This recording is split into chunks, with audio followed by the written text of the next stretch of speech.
Hello students, so in this class we will see how the concept of polymorphism is implemented in C++.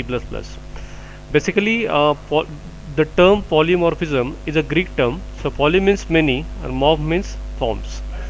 So in C++ there are two types. Polymorphism is achieved by using two ways, something called as static polymorphism and something called as dynamic polymorphism.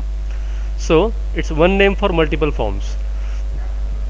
So when we say overloading, it could be function overloading or operator overloading.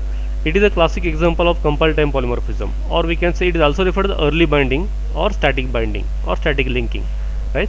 Whereas when we say dynamic polymorphism, so in C++, dynamic polymorphism is achieved by using concept called as virtual functions.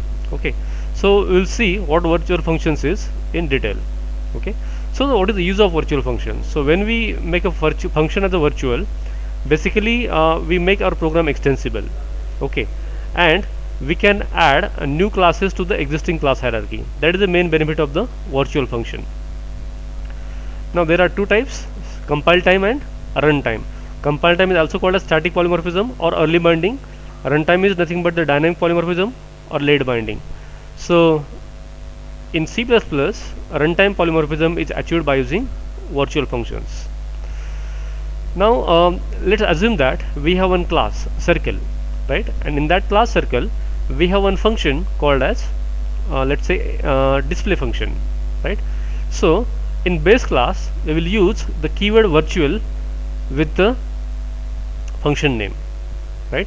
And when we one more thing is that function is not having any body, or that whenever we are using virtual functions, that functions do have some implementation of it, right?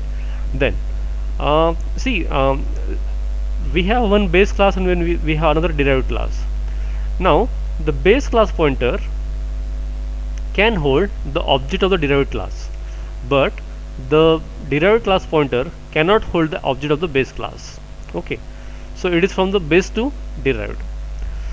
Now if I want to give some message like print, right? So the same message can be given to many objects. Okay, so accordingly different objects will behave differently. That is polymorphism.